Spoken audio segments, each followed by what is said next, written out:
Hello and welcome to the Gaggle, where we challenge and, if necessary, destroy media narratives. I'm George Szamuely. Here with me today, of course, is co-founder of the Gaggle, Peter Lavelle. So, Peter, it's been again a very busy week.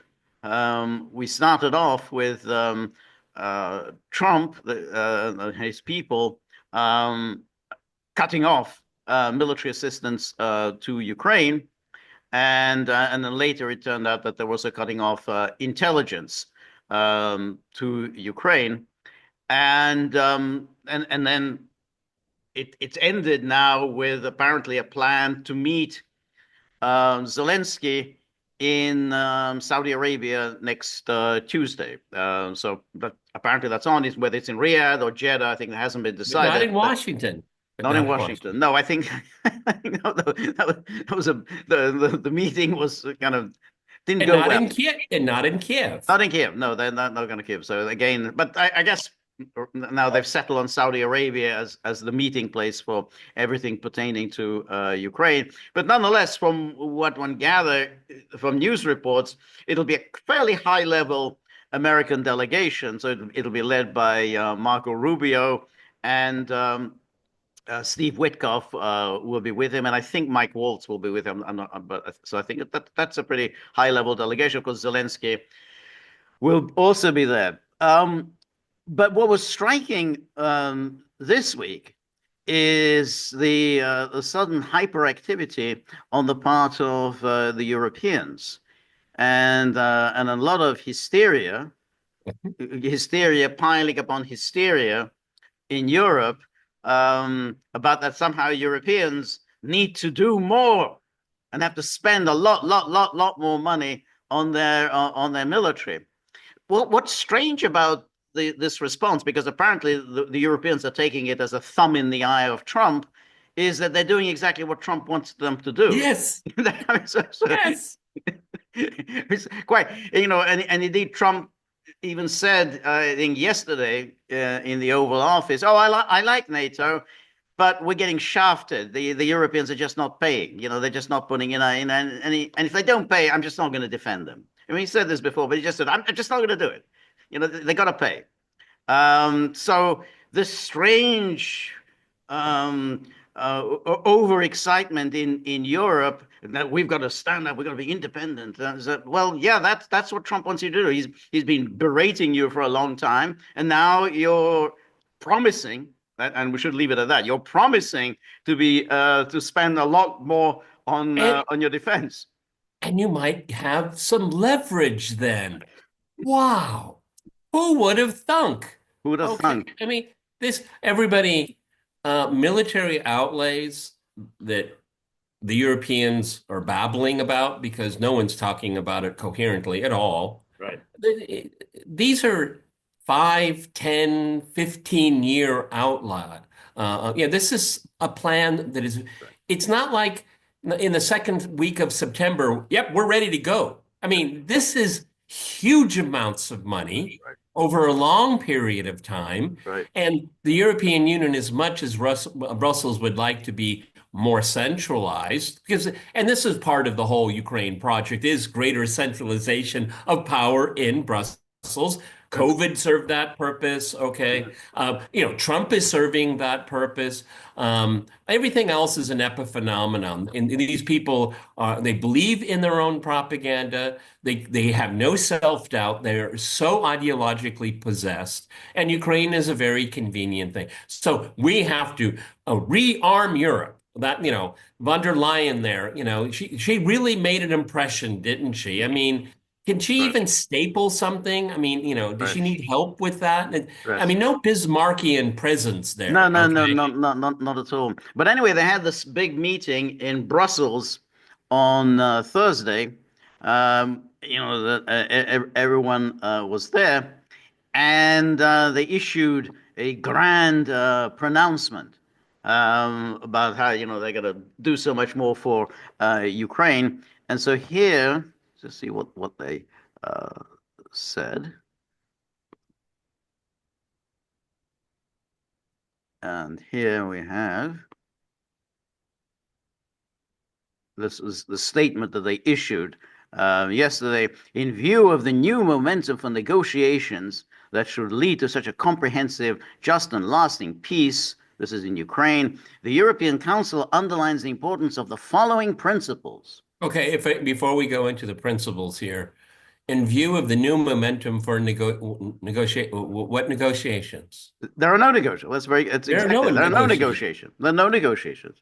This whole thing has been entirely whipped up, by opportunistic politicians in Europe, and the media who are going along with this fairy tale that somehow the Russians and the Americans are negotiating something and they're very close to some kind of an agreement, and that therefore the Europeans now must do something to save Ukraine from this Trump Putin agreement.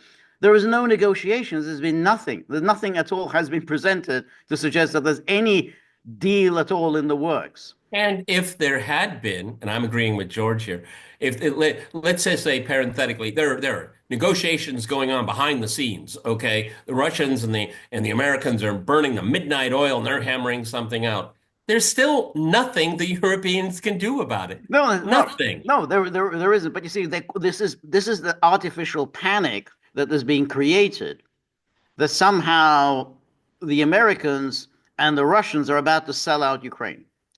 And therefore, the Europeans must do whatever they can to sabotage a deal that there isn't. There's no such deal, but they need to sabotage it. They need to make sure that this deal doesn't get implemented. So first of all, they say, hey, there can be no negotiations on Ukraine without Ukraine. See, that's telling the Americans and the Russians. No negotiations on Ukraine without Ukraine. B. That means you. That means you. B. There can be no negotiations that affect European security without Europe's involvement. Ukraine's, Europe's transatlantic and global security are intertwined. Well, they always say these things. I have no idea what that means.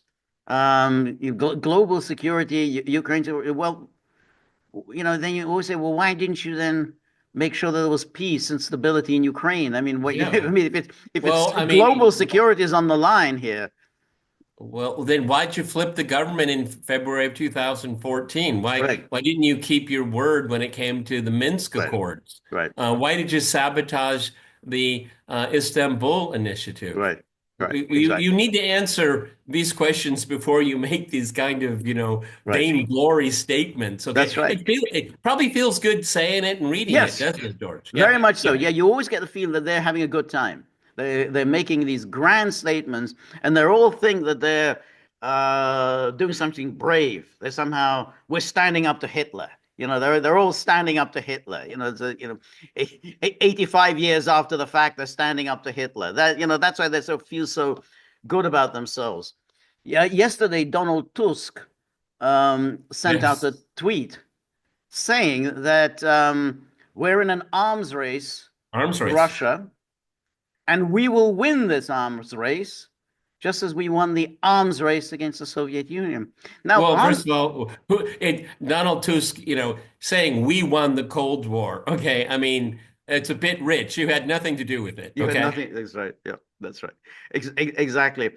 But in general, when more sensible people were around, people used to say arms races are not a good idea because they often lead to war. Most people say World War I was facilitated by arms races between France and Germany, Germany in England, Germany and Russia. There was a lot of arms races taking place, and that was causing a great deal of instability and nervousness in all the capitals of Europe. Yes, because when you have a great abundance of arms and there are international tensions, there's always the possibility, well, why don't we use these arms and why do solve we these use things? them? It happens all of the time. And then why- you always get these situations. Always get these situations. Absolutely. This is kind of the way McNamara used to think, not in this context here, but well, Mr. President or Mr. Prime Minister, given the defense outlays that we started 7 years ago, they're going to peak in 12 months. Okay, and then our competitors, they will have a new round and more modernized weapon. It's a race against the clock. Right. Okay, it's a race against the clock because of the defense outlays or the international tensions. Well, it's a They race end against, up yeah. Well, getting yeah, intertwined. no, but the reason why it's a race against the clock is that every country then thinks the other, my adversary, is going to get a unilateral advantage over me. He's arming to the teeth, doing it very rapidly. Within the next 12 months or 2 years, he will have a decisive advantage over me. I need to do something now before that happens. And that's exactly what happened before 1914. The Germans were getting very nervous about French rearmament. France was getting much stronger, and Russian rearmament. And again, so suddenly Germany was really very anxious. On both And sides, you got powers rearming. And of course, Germany itself was worried about the Great Britain and its navy, and the Germans were themselves worried about the British Navy. and then throw in the fear, the demographic fear. There The was always demographic piece, another demographic aspect fear. of it. Yeah, yeah, exactly. Okay, everybody, if George and I were in the back room where this was all being discussed, and Donald Tusk, arms, we're gonna have a arms race. George and I would be back by the exit, not because they're the buffets there. It's just that we would never be given nice seats, and No. I would very firmly put up my hand and say, well, maybe we should all avoid an arms race. What do Well, you think, everybody? Hey, got any takers in the that's room? right. That's right. That's exactly right. And then even the Cold War.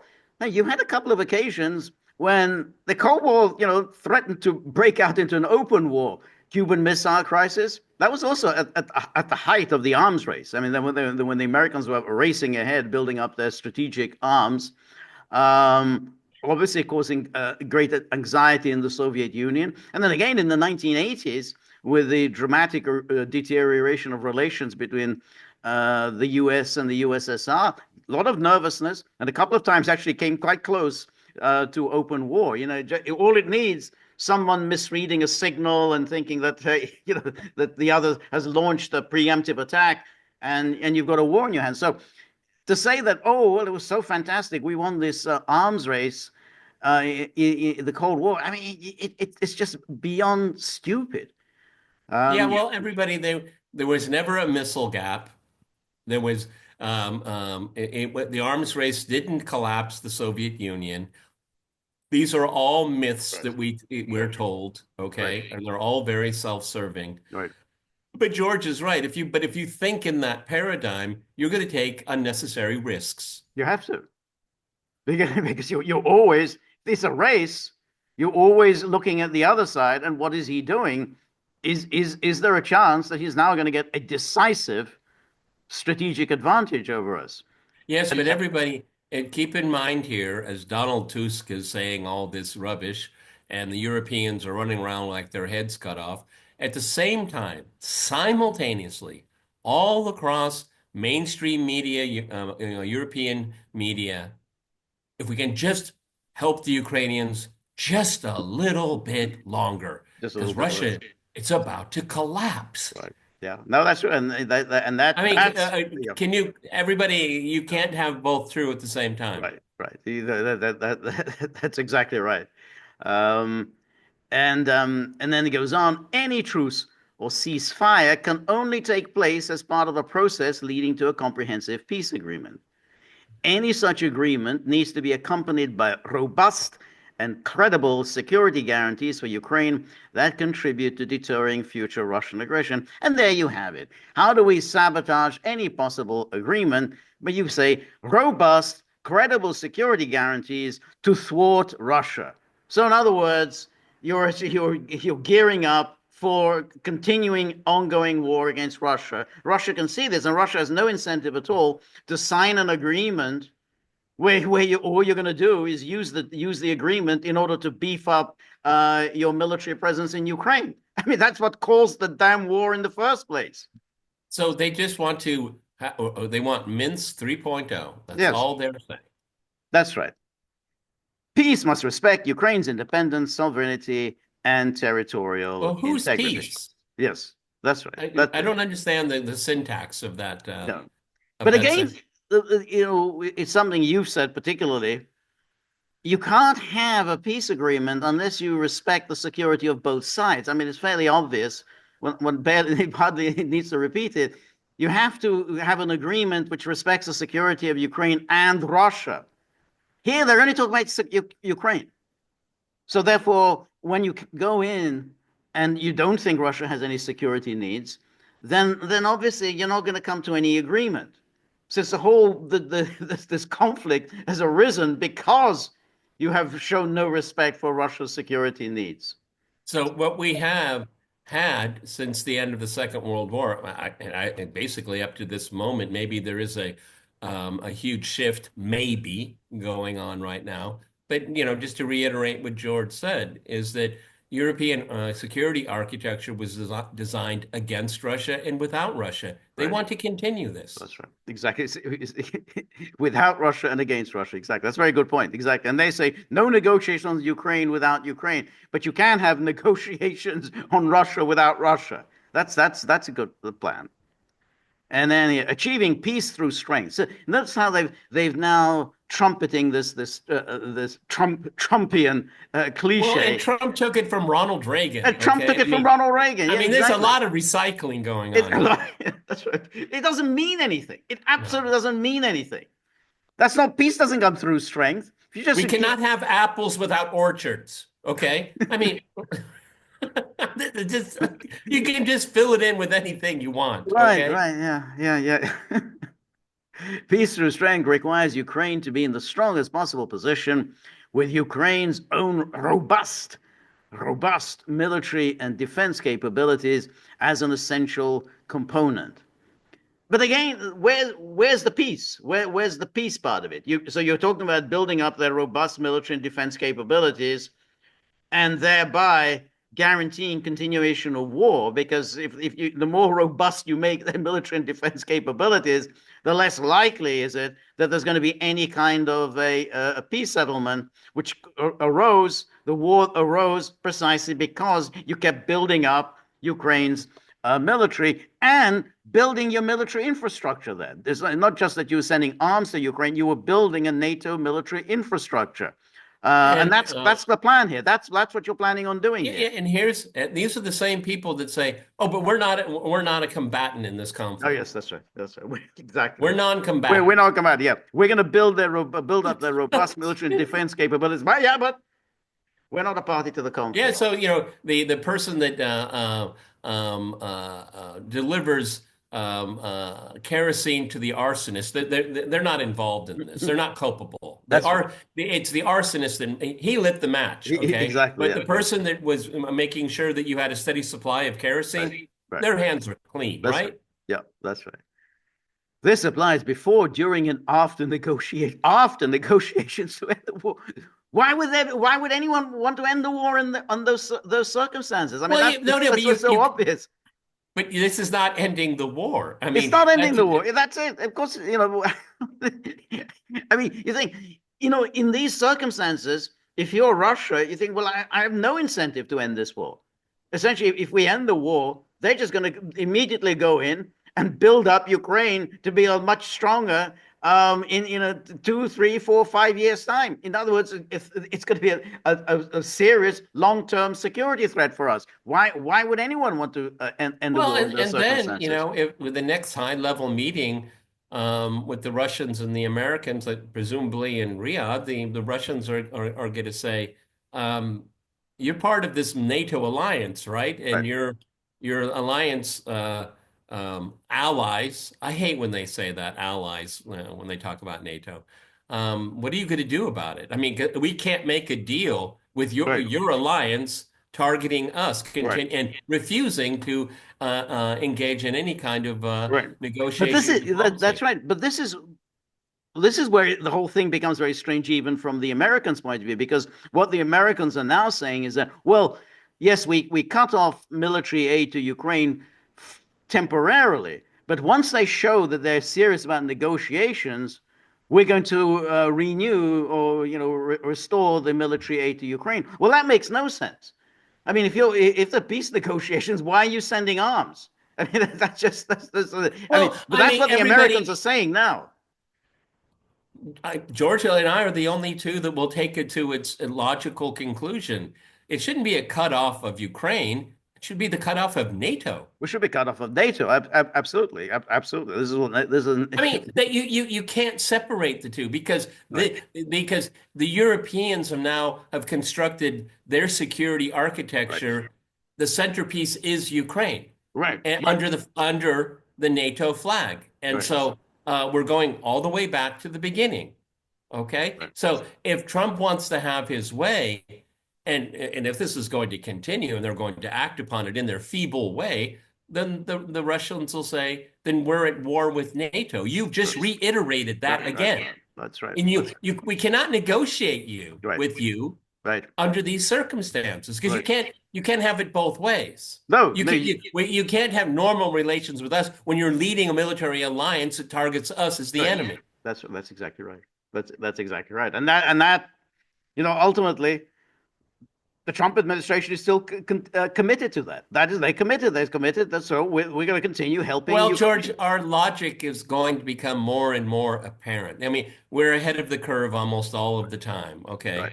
But somebody on a podcast 24 hours from now are going to be repeating what we just said. No, I mean, and I'm not saying, we're the great oracles here. We just have the time advantage over Right. everybody. Right. That's right. To that end, the European Union remains committed in coordination with like-minded partners and allies to provide enhanced political, financial, economic, humanitarian, military, and diplomatic support to Ukraine and its people. Wow. Political, financial, economic, humanitarian, military, and diplomatic. I'm sure they left something out. I mean, Yeah. Ecological, I think. ecological, yeah, I There we think so. go. Yeah, yeah, ecological, yeah. To Ukraine and its people, and to stepping up pressure on Russia. Stepping up pressure on Russia. But So they're not part of this conflict, they're not right? exactly. We're not part of the conflict. Yeah, we're not party to it. Yeah, that's right. Stepping up pressure. Notice how they started talking about, well, there's somehow negotiation, renewal of negotiations, peace initiative. We're stepping up pressure on Russia. What? So where's the peace dividend? Where's the peace talks?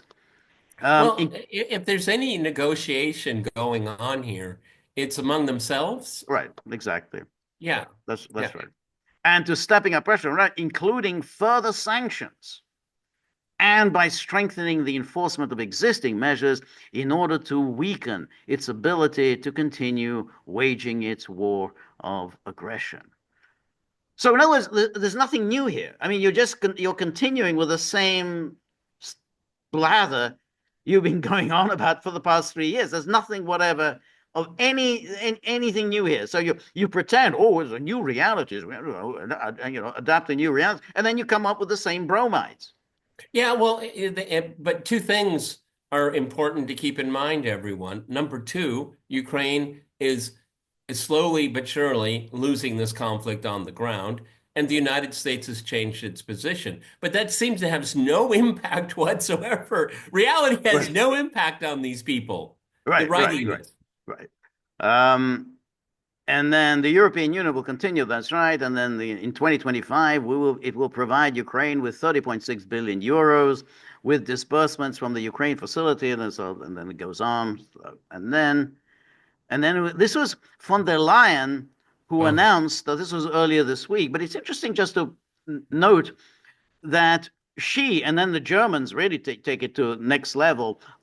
Europe is going to abandon completely all of that fiscal discipline that it has been committed to. This is the one thing the European Union has been absolutely adamant on is fiscal discipline, the very strict debt and deficit ratios to budgets and to GDP. And then, absolutely, they said, this is, we're going to be, and now von der Leyen has said, we're going to throw all that out of the window because of this existential crisis that Europe is facing. Again, well, but also what it does is they're all painfully aware, like bowling pins, the neoliberal consensus is being whittled away all across the continent. And von der Leyen knows that, well, why don't we just spend more money? Again, we're going to buy our way through this ideological crisis. And that is going to be the death knell of the European Union. I mean, look at what's going on in the bond market, right? Well, Bond that's why markets I right was now going to in come to Europe. that. The Oh, bond okay, go market, ahead. yeah, yeah. All right, because that's a very interesting aspect of it. But the thing is that the essentially because her plan um, is massive increase in military spending. What the only way they can justify it is by whipping up this hysteria. Here, 3 years on, all of a sudden, there is this huge, enormous, gigantic existential threat facing Europe from Russia. So Russia, which was supposed to be on its last legs 3 years ago, now is about to unleash its hordes against Europe, and race through to the Channel, and then of course, once they're at the Channel, they're going to cross the Channel quickly and invade Great Britain.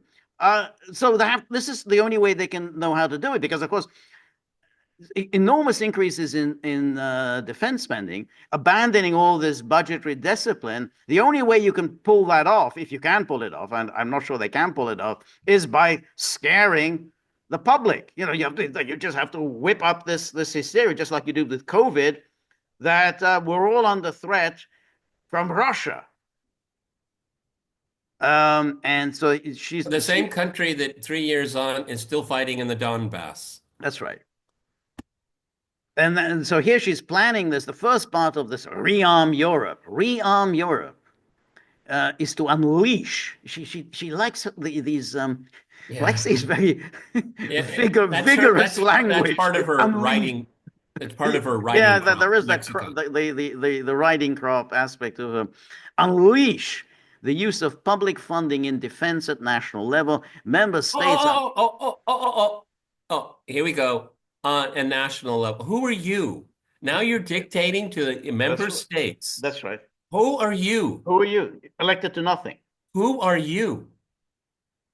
That's right. Who are you Members. to unleash anything? Member states are ready to invest more in their own security if they have the fiscal space.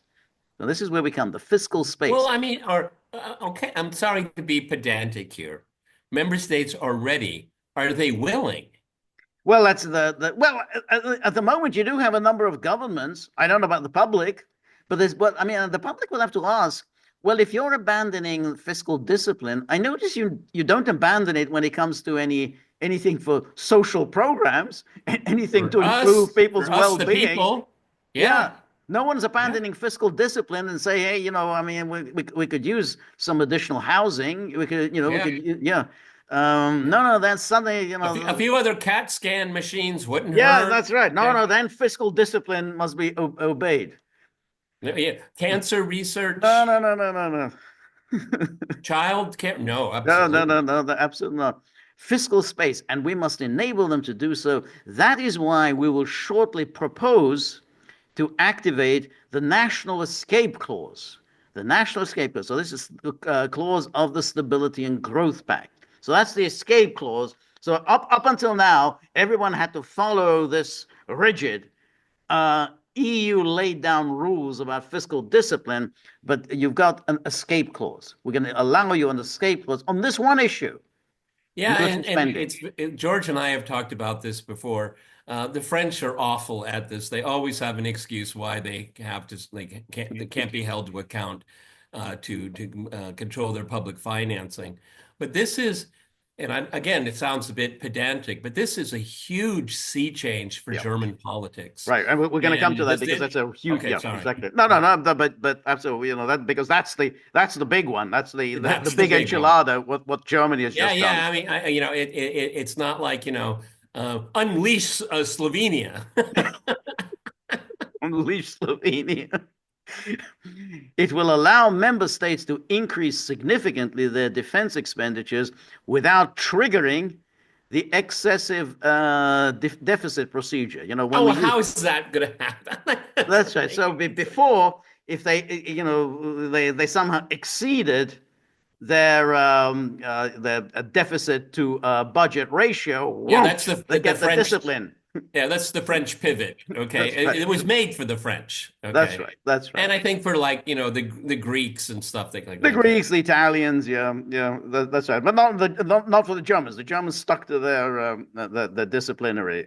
Mostly, I mean, occasionally as at the time of the unification, they did stray from that.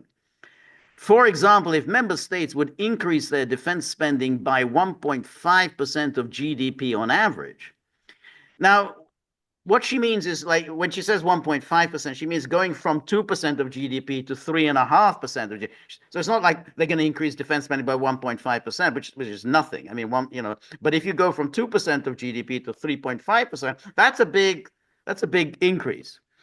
On average, this could create fiscal space of close to 650 billion euros over a period of 4 years. And well, also, I don't know if it's good to be mentioned here, but because of the willingness of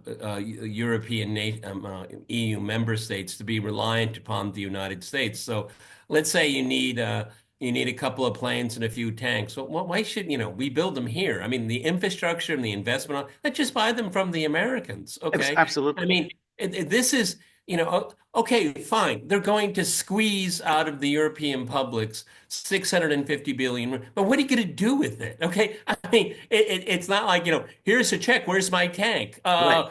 We'll have a tank for you in 7 years. All Right, right. exactly. The European defense industry is nothing compared to the American defense industry. Of course, it'll go straight to the Americans. And again, and this is thumbing the eye of Trump. Trump's like, great, that's exactly it. Good. Send us your money. We welcome money into the American economy. And what'll happen also, the knock-on effect, just as George said, if they're incapable of purchasing their own indigenously produced, they're going to buy it from the Americans. The knock-on effect is that there'll be no investment in their own No, defense that's right. industries. And No, so it's just a vicious circle. right, exactly. And then here, the second proposal will be a new instrument. It will provide 150 billion euros of loans to member states for defense investment. It's a loan. We're going to loan you this money for defense investment. This is basically about spending better and spending together. We are Yeah, but talking. George, isn't this a cover? Come on, let's be honest here. This is a cover for German rearmament. I think so. I think that's where it's going. I, you know, okay, maybe the French will kick in a bit, maybe in the northern part of Italy. Right, But right. I don't see this in Eastern Europe at all. Do Right. you? I don't think so. And this is where I think it gets very interesting because I still have my doubts that this is where Germany wants to go. I know this is where, if we look at the EU, again, she talks about the EU budget, but this is where it becomes very interesting. Germany has now, the incoming Chancellor, Friedrich Merz, has sat down with our friend Sergeant Schulz, who will not be a part of the government, though the Social Democrats will be, to basically abandon their, all that fiscal discipline that they've engaged in, that debt break, which they enshrined in their constitution, which limits the size of their budget deficits. They're going to abandon that to build up their military. I don't know whether that's where the German public is, to be honest. I think, today's Germany is just not, it's not the Germany of the past. I mean, Well, I don't know. I mean, George and I our special forte is modern European history. It's not going to go down with Europe well. I I don't think, mean, no, I think, it, yeah, yeah. I mean, it just doesn't. Okay, No, is it logical? Is it rational? Maybe not. But I mean, like Germany's going to be the no, I think major. nobody does. But the I problem don't think is, yeah, anybody really wants that. no, they don't want it, and they don't want Germany. I mean, Germany still throws its weight around. So there's no question about that. And particularly at the time of the various budgetary crises, Yeah. when they cracked down on the excess spenders such as Greece, and they really didn't like being ordered around by Or, Germany. or or the forced haircut on northern Cyprus. Right, exactly. But your money's gone. That's It's right. just gone. Exactly. So Germans still do that. It's just that they've abandoned militarism. I mean, the German military today is a joke. I mean, that's it, this isn't the Wehrmacht. This is not, this is a different Germany from the Germany that gave us the Wehrmacht.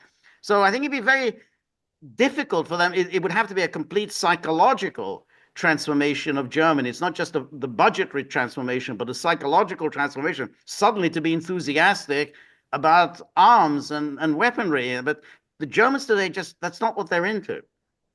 Well, and I have, again, we're getting maybe way too far ahead on this, but I mean, if you have a remilitarized German, is there going to be a place for Polish officers in that or Romanian?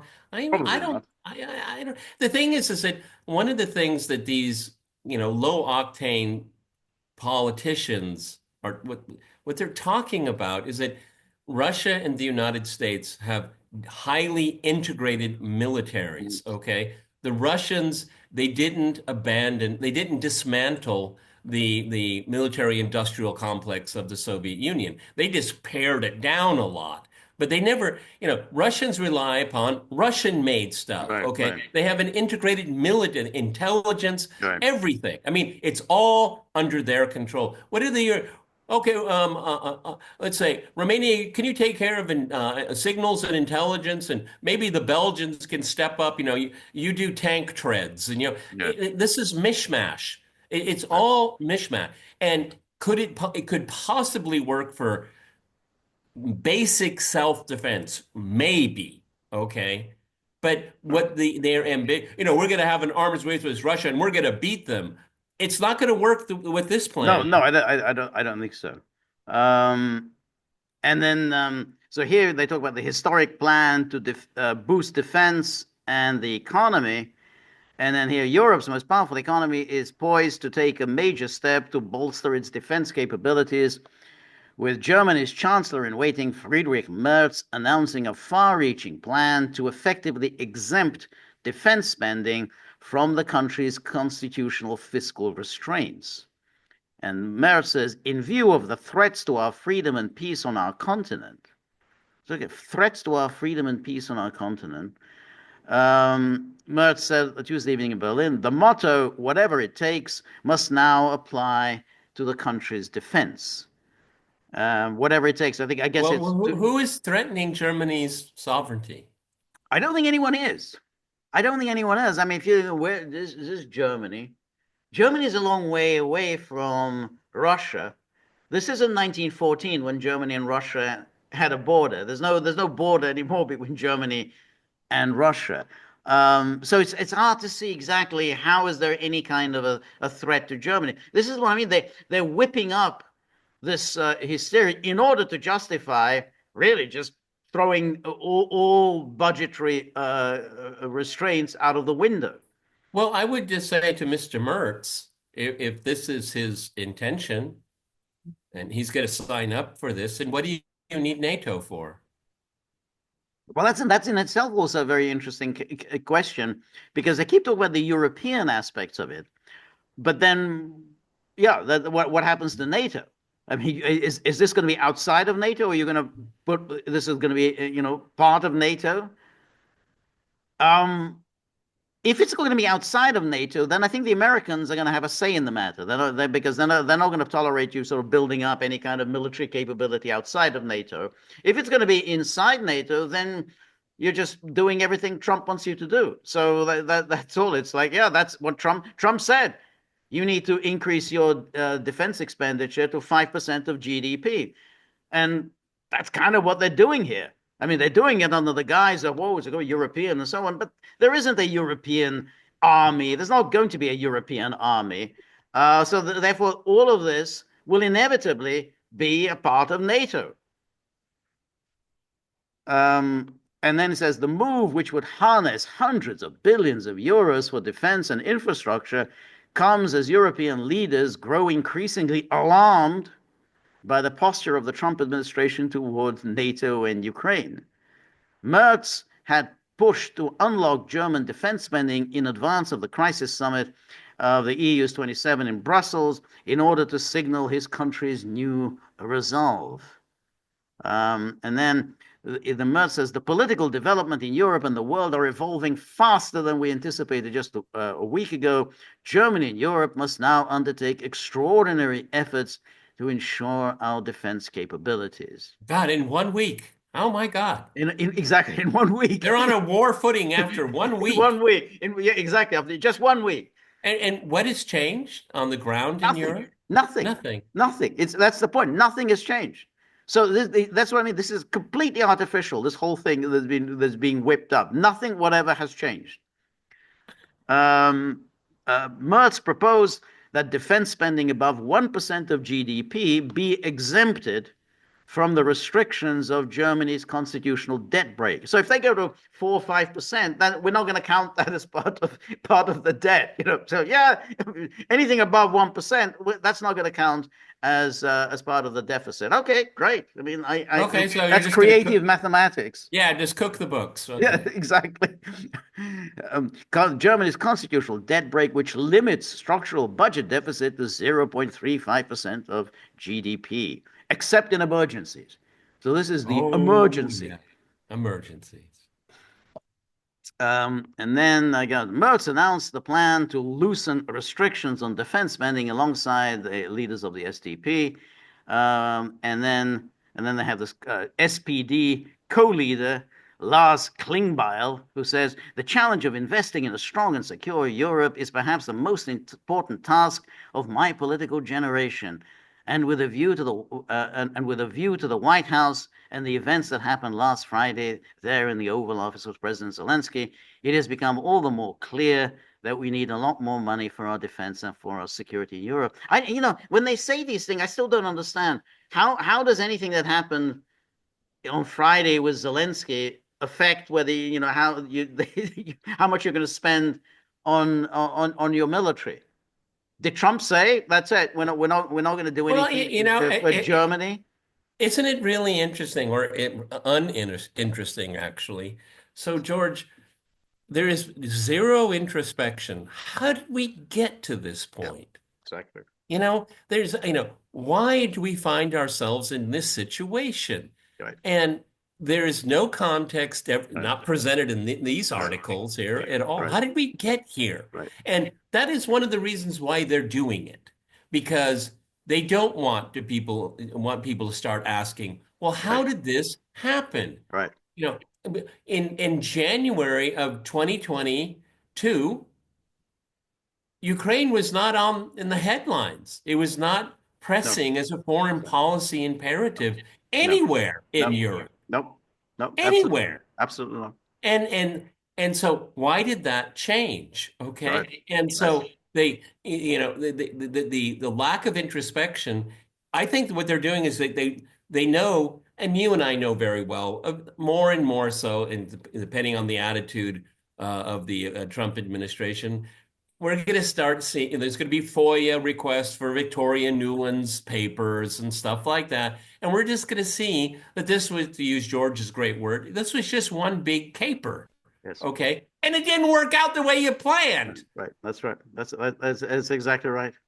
And then now, and then the Financial Times is very, very excited. Germany's whatever it takes spending push to end years of stagnation. Oh, well, you're going to end years of stagnation. At the core of the problem has been the debt brake written into Germany's constitution in 2009. And then one of the most stringent anti-borrowing laws in history.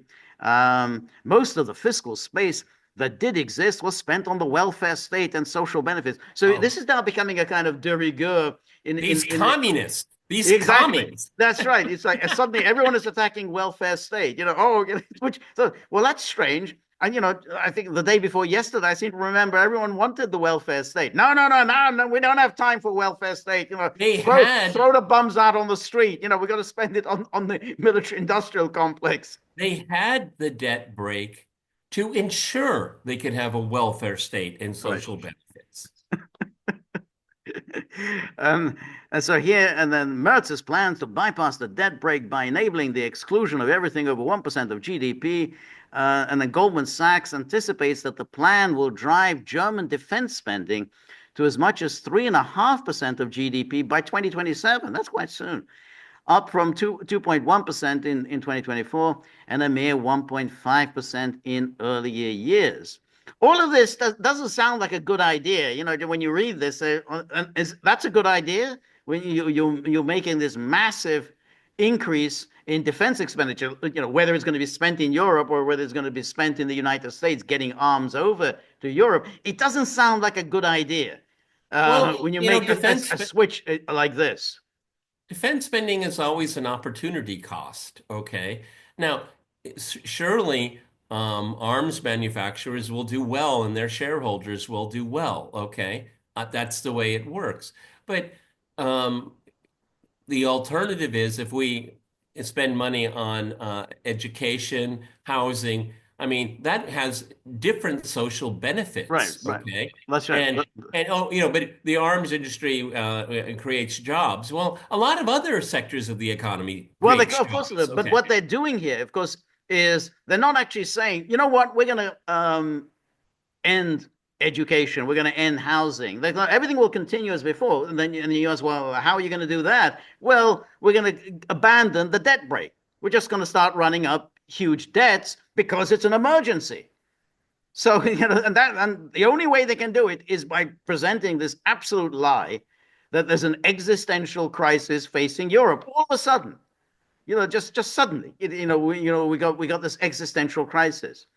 So we have to abandon, you know, no more, no, you know, How did we miss this, George? We talked exactly. so well. How did we miss this? It just came like that. It came just like exactly.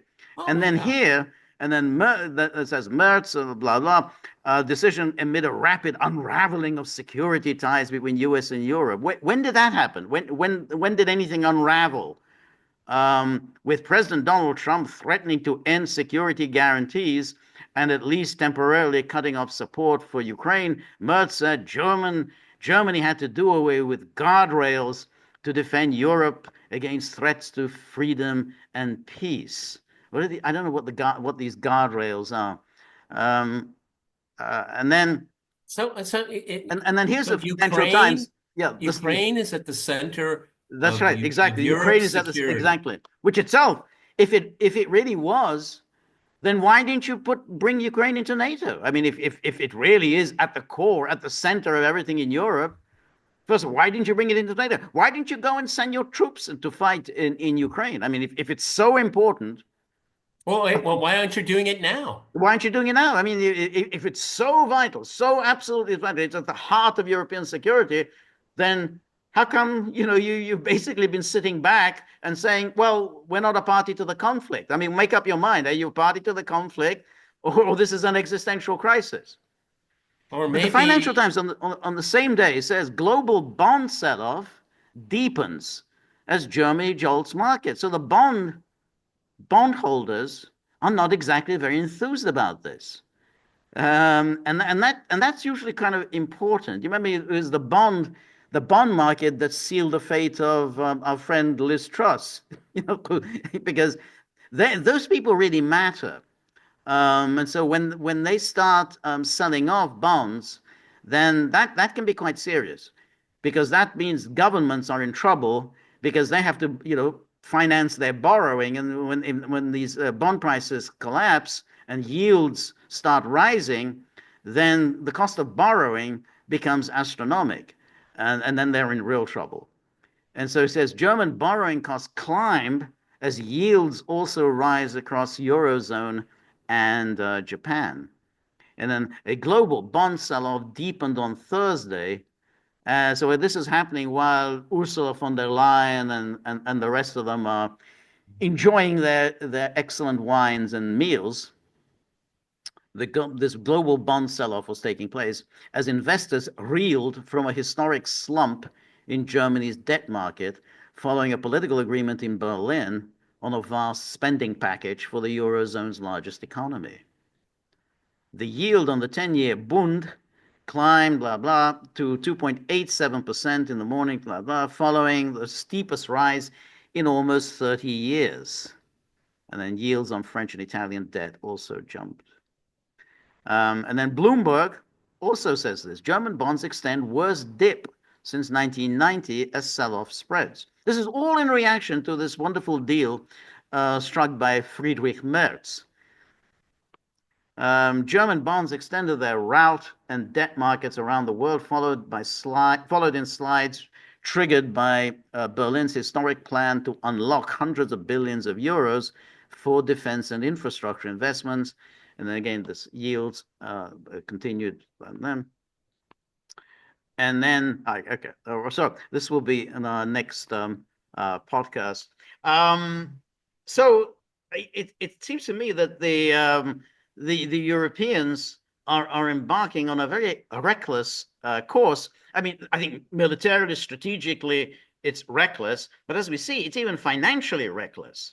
I mean, this spells serious trouble, much more serious than stock markets falling. Yeah, but I mean, if you read all of these things, it sounds like they're at war. It sounds like it, yeah, yeah, absolutely. And that's very When did dangerous, you know, when you when did that start talking about happen? war. When did that happen? Yeah, This is really reckless. These people, I think they're terrified of being exposed for what they are. It's right, frauds and crooks, right. and they're just going to double down. It's really extraordinary. And all of these people, you know, one good thing about the Trump foreign policy, they stopped talking about values and democracy. It's so refreshing, Yeah, okay? yes, that's But true. these Europeans can't wean Right, themselves off it. right, And so for the loftiest ideas, not only are they wrecking their own security right. arrangement by, you know, pissing off the Americans because they're so superior. They're going to destroy their economies, and no one in Europe is doing well. Nobody's doing Nobody in well. Europe. There's no money. I mean, they're talking about these trillions. You know, where's this money going to come from? I mean, the only way you can do it is precisely by abandoning any attempt to more the money you're spending to the real economy. I mean, if you're committed to that, essentially just spending money that you don't have, you're going to have horrific inflation in no time at all. I mean, that's so. And Germany, we've said this so many times before, Germany traditionally has been the most rigorous when it comes to budgetary discipline, precisely because it has this nightmare of 1923 and that inflation and everything that it led to in Germany. And that's why for 100 years they've been absolutely disciplined. So now on a dime, on a completely made up pretext, they're just going to throw it out of the window. That's that. Because a brat had a meltdown in the Oval Office? Yeah, Really? yeah, Really? yeah. It's extraordinary. George and I have been watching Europe for a very long time, and it used to be that they were a lot calmer, Right, introspective, careful, pragmatic, and now it's just the reverse. I mean, they're just right, their emotions and their ideology lead them. They right. have no idea No, how destructive the outcomes can be. that's And, exactly. and and also, and we'll end on this point. So all of this money, remilitarization, obviously, if that's going to happen, it's going to happen in Germany for the most part. Meanwhile, what do you think the Russians think about all this? Have you thought about that, No, Europe? no, no, not Have in the you thought slightest. about No, that? they're not in the slightest, and that's what happened. That's the problem that they face, and that's what we'll talk about in the next video. Is that if you're just talking among yourselves, you're not really solving a problem. I mean, if you're gonna try and solve a problem, you're gonna have to talk to somebody else. But instead, they're just making all this posturing. They're whipping up their public into kind of rabid Russophobia, which is something new, but it's happening because of this artificial denunciations that are just spewing from these politicians. I mean, this woman, this Danish prime minister, I think Friedrichsen, not Fredrickson, Mette Fredrickson, or whatever his name is. I mean, she's the one who said there are things more dangerous than war. Peace can be more dangerous than war. And then she said, "Well, we are threatened by she Denmark is threatened by Russia. So, the Americans are saying, you know what, we're going to take Greenland away from you. By one way or another, we're just going to take Greenland away from you. That's okay.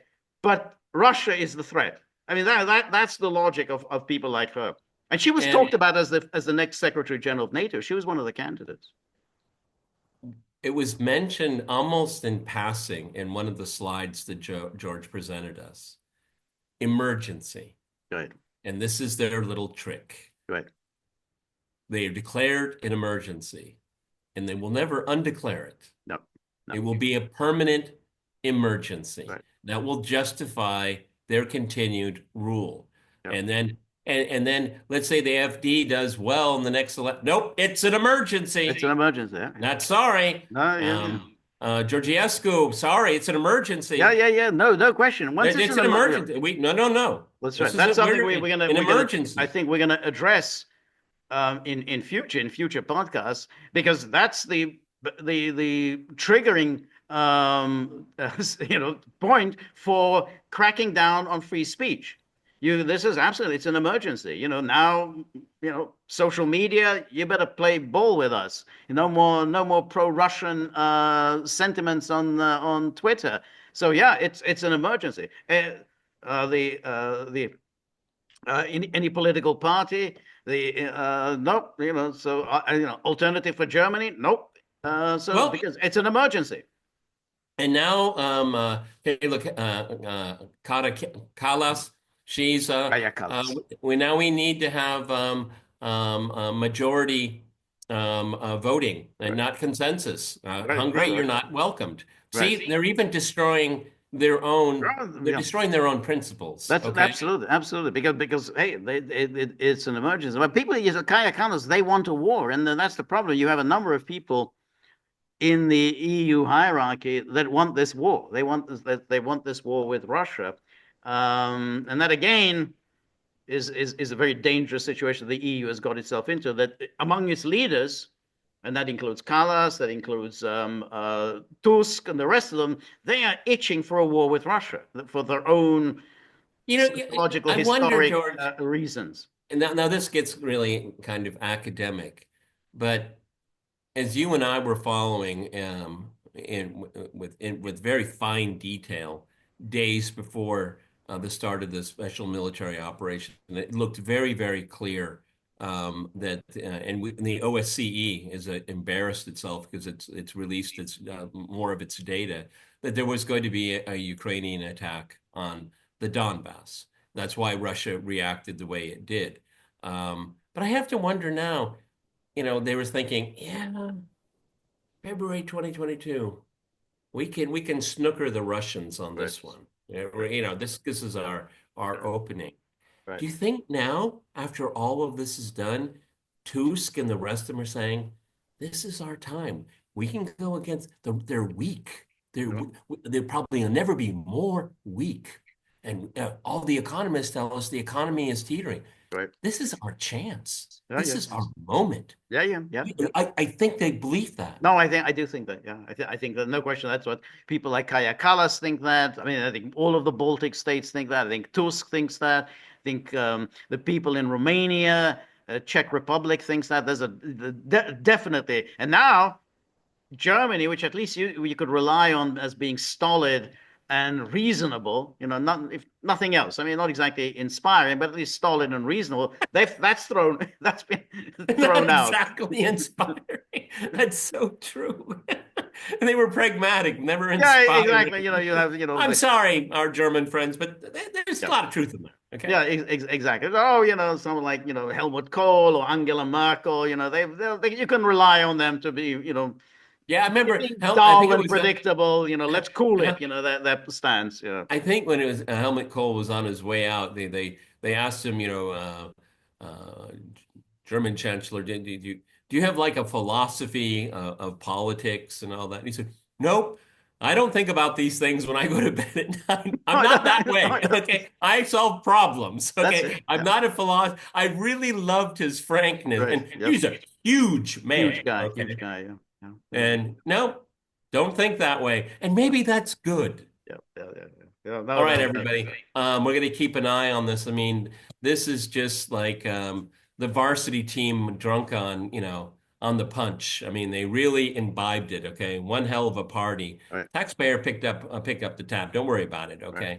All right. This is a Gaggle with Peter and George. We're on Local, so please go to thegaggle.locals.com.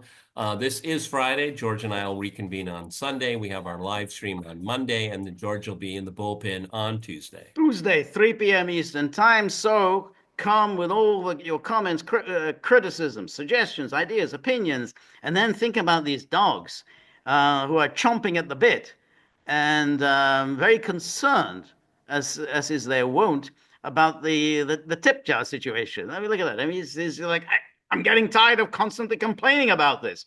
Something's got to snap. So if you have a few bob in your pocket, something, under your pillow, under your mattress, whip them out into the tip jar. That might calm me down a little bit. We're very grateful for all of your help, friendship, and support. The more you're able to donate, the more of these videos we can make, the more we can improve on the technology.